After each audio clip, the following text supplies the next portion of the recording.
New episode in the adventure of the longest flight in a Spitfire.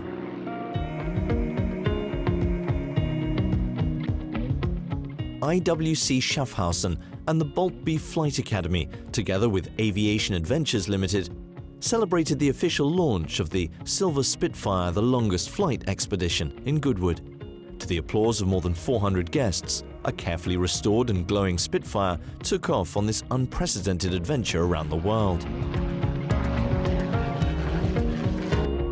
As a reminder, it's as the main partner and official timekeeper that the Swiss manufacturer IWC Schaffhausen is supporting this mission.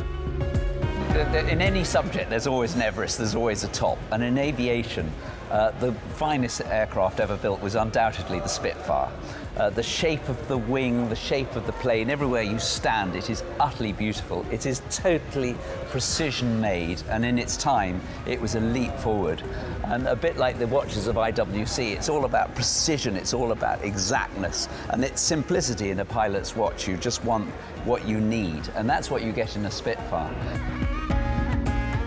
After several successful test flights in July 2019, this Silver Spitfire, an original Spitfire Mark IX, finally took off from Goodwood Airfield for a highly anticipated world tour. Matt Jones, co-founder of Boltby Flight Academy, began the journey by taking command of the iconic British aircraft. Never in the history of aviation has a Spitfire attempted such a long and difficult journey. The longest flight is our dream to fly a single-seat Spitfire, an original single-seat Spitfire, around the world, and to reintroduce it to the 30 countries we're going to, of which 26 of them saw the aeroplane fighting during the war. The day before the launch, IWC organised a private dinner with both drivers and their crew at Goodwood House. About 400 guests had gathered at the Goodwood Estate for a big party of encouragement with a funfair atmosphere. Among the guests were British actress Rosamund Pike and former Formula One star David Coulthard, ambassadors of the IWC brand, British actors Taron Egerton and Finn Cole, and television and radio presenter Dermot O'Leary.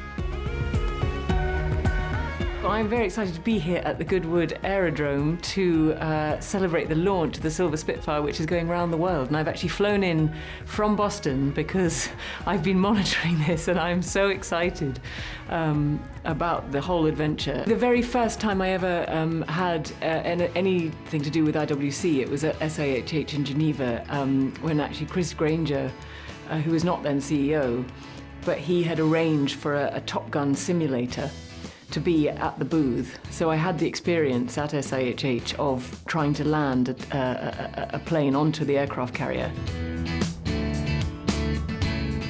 When the Silver Spitfire finally took off, it was accompanied by 3 two-seater Spitfires and the Royal Air Force. During this flight around the world, the 2 British pilots will cover more than 43,000 kilometers and will visit 30 countries. The air route will take them first to Iceland, then to Canada and the United States. The finest detail in aviation can be the difference between success and failure. So it's important that we surround ourselves by people who are precise, an aircraft that is precise, and instruments that are precise. And the IWC watches play a huge part in that. If everything else fails in the aircraft, as long as we can see where the sun is, and as long as we've got a map, the watch is the final piece in that conundrum to be able to enable us to be able to navigate to where we need to go. And the one thing we know is that this will keep ticking. Flying over the relatively wild lands of Greenland, also through Canada, the plane will then face the bustle of New York. It must be said that the pilots Steve Brooks and Matt Jones have been amazed by the beauty of the landscapes, the hospitality and the kindness of those who welcomed them, as they pursue their challenge relentlessly. 2 drivers who will be well accompanied, has a lucky charm always on their wrist, a watch created just for them, the Pilot Timezoner Spitfire, which will allow them to cross time zones without any trouble, just by turning the dial. From Russia to Japan, India, Egypt and Greece, around 100 stops will be needed to complete the mission. Expected return to England is December the 8th, 2019.